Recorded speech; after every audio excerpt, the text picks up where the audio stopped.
members of the military wonder what might come next, as you just heard Joe lay out. The command posts that keep us safe continue to operate, whether it's Russian jets, Chinese spy balloons, or drug boats in the Caribbean.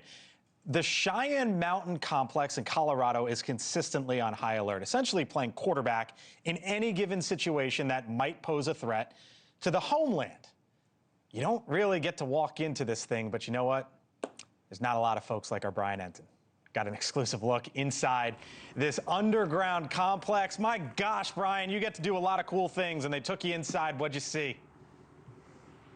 Yeah, I'm not going to lie, Blake. It was pretty cool. Definitely a once-in-a-lifetime opportunity. But I've never seen security quite like this in this mountain behind me. I mean, there were 14 members of the military watching our every single move. Before our photographer could push record, every single time they had to check the shot. And they said the reason is because they are sure that Russia and China will be watching this story, trying to steal their secrets. So this is the Cheyenne Mountain Complex. This is one of the most secure, secret military facilities in the entire country. Basically, no one is allowed inside, but we're going into the secret NORAD control center. We walked almost a mile into the cave with our military security escorts, watching our every move, literally every step we took. We're deep in the mountain now. We've got to go through these two massive, just huge bomb blast doors. How thick are these things? Well, they're about 3 feet thick, and you can see my wingspan approximating it for you here. The secret complex has its own power plant, heating and cooling systems, and a series of underground lakes that provide water. There's enough food to last what the military tells us is a very long time. The bunker is used to protect against nuclear attacks, cyber terrorism, chemical, biological, and radiological attacks, and electromagnetic pulses. So how protected are we right now? We're well protected right now. This place was built to withstand multiple megaton nuclear blast about 1.5 miles away from the mountain. Standing right here, we're protected from a bomb 1,000 times stronger than Hiroshima. These massive springs would absorb the shocks from a nuclear blast. I was standing in that mountain thinking, gosh, is there something they know that we don't know? Like, they're prepared for the worst.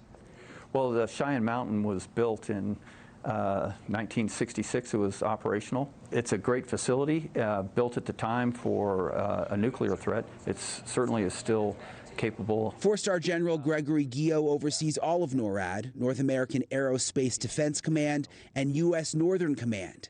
To put it simply, he is the man in charge of protecting the United States. It's, you know, truly worth whatever they paid for it back in the early 60s, and we're using it today just as they did for the decades before. Welcome to the most secure subway in the world. It is truly a hidden world down here, with everything to support round-the-clock crews. This is the NORAD Air Chief. I label track Whiskey Mike 253. We're in the middle of the mountain right now. This is the NORAD command center that you see behind me. If there was some kind of war, a nuclear war, some kind of attack on the continent, this place would be bustling. This is called the battle deck.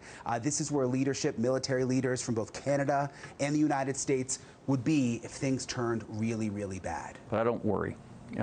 We've got the greatest military members working it, and we're ready.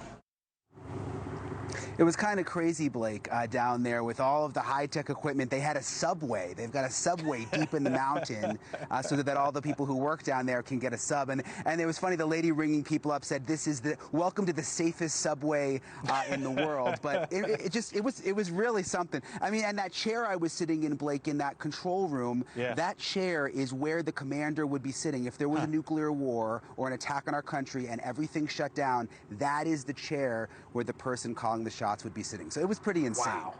You know, I've been fortunate enough, Brian, to be in the Situation Room, and when you're there, it's like really weird because it's serene and peaceful.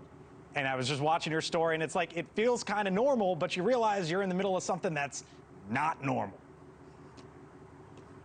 Yeah, no, totally. And it also gives you a lot of pride in our country. Yeah. I mean, when you see all the work they're doing behind the scene. I was watching your story about the shutdown. You just think about these people not getting paid right now, and they're literally protecting the entire continent 24 hours a day. Huh. Fascinating stuff, Brian Enton there. It's not really like on the front lines, but on the front lines, right, Brian? essentially. Yeah, I guess so. Yeah, good way to put it. Yeah, they're in the middle of it all. Brian, fascinating, great stuff. Thanks for the story tonight. Appreciate it. Thank you for watching. Subscribe below and download our NewsNation app right now on your phone, and you will get fact-based, unbiased news for all Americans.